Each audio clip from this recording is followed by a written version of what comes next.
Here's a pen if you need it. No pad, of course. Thanks. I think Rick Barnes left because he had gotten into it with Dean Smith, North Carolina coach, legendary coach. I think the ACC came down on him and probably the Clemson AD and all for that sort of thing. And well, we had been to the NCAA tournament, I think 3 years in a row when he left. I saw Rick Barnes eating by himself at a Taco Bell in Austin, Texas one time. Like right there on Palmer. As far as Clemson is concerned, another stellar year under Brad Brownell.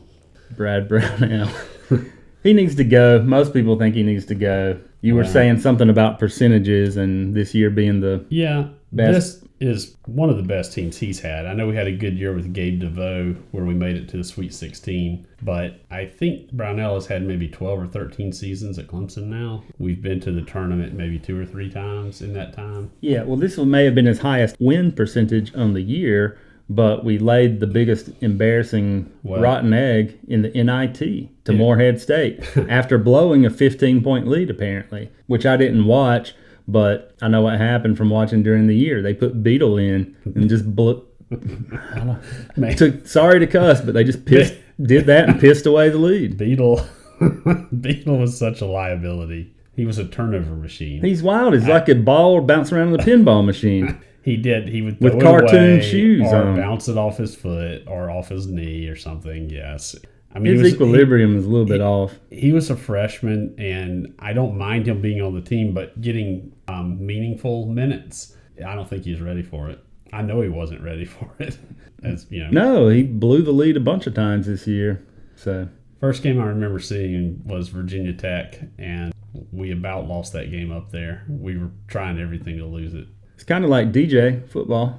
We saw enough of Beetle to know that he was a liability, yet kept going back to the liability pool. With DJ 2 years ago, I feel like we didn't have another good option really, but last year we definitely had a good option in Klubnik. I'm not saying he was totally polished and ready, but I'm saying he could have at least done what DJ did or better. Much higher ceiling. Klubnik may not have been totally polished and ready, but neither was DJ. And DJ had plenty of time to be. He got plenty of chances, plenty of rotation, plenty of plays and under his belt, and just wasn't getting there. So at that point, go ahead and throw the new guy in. That's it. I've never seen a more night and day situation like in the ACC championship. I mean, it was just totally awful, great. Still got busted up by Tennessee in the bowl game. Yeah, there's a lot to say about that game if I wanted to, but sure, it wasn't all on quarterback play though. No, that's all I can say. I mean, we did miss like 4 kicks, which is bad. Uncharacteristic. Clemson needs a fullback in my estimation and has for a really long time, but we got outplayed at the line in that bowl game on both sides. Offense, particularly defense. The center and guards, y'all, were the worst part of that game. I don't know if they were out partying the night before or what, but I have not seen our middle of the offensive line play that bad in years and years. There were people saying, "Oh, Sue should have played DJ." DJ would have been dead. Like Klubnik had to roll out of the pocket almost every play because heat was coming straight up the gut. Would have been like the national championship game when Texas was going to whip Alabama. Colt McCoy got hurt, and they put in that highly touted backup, and he just got scared and tossed the ball to Alabama every chance he got. That would have been DJ versus Tennessee. That was pretty bad, but I tell you, last year's championship game was so bad. The TCU defense playing a 3-man front. Never changed it up. Against Georgia's offensive line, which is a very good offensive line. And they didn't change it up at all. And I mean, those linemen had a heyday. It was like a joke. Yeah, and they never tried anything to. They didn't even bring like linebackers up on the line. They just left 3 guys right there. It was usually might as well have had no guys. Yeah, once you saw it wasn't working, I mean, definitely make some sort of change. Well, at halftime, Georgia, I think, had possessed the ball 6 times and had 5 touchdowns and a field goal. They had literally scored every single time they had the ball. TCU had it, I believe it what was... What else do you need to see? Try something different. I mean, good grief. It literally...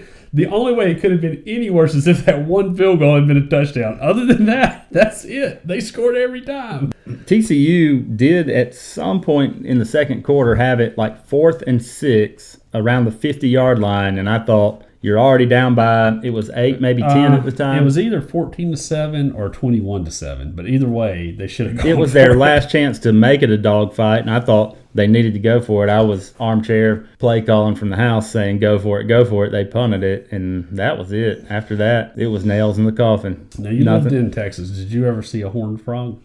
I don't know. Did you ever see a longhorn? Yes, definitely. And blue bonnets. And Matthew McConaughey? No. How about... Not that I'm aware. Saw a lot of Lincolns. Lincolns, yeah. How about Austin City Limits?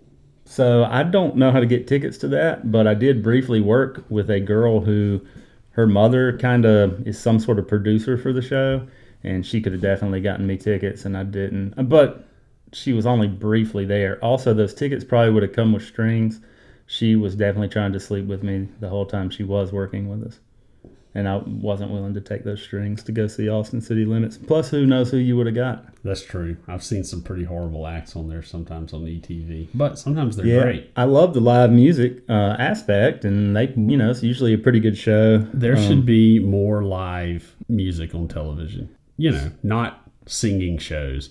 I just mean like Austin City Limits. Hey, here's an artist playing songs. Florence Welch was on there, really good.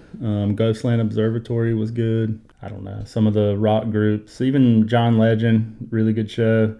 And then they have these, try to get a little too funkadelic and really no-name acts, which don't get me wrong. I think a no-name act, to me it's a no-name, needs some audience, but it doesn't need to be Austin City Limits. And obviously if they're on there, they have a little bit of a name, but It's not a good name because they put some junk on there now.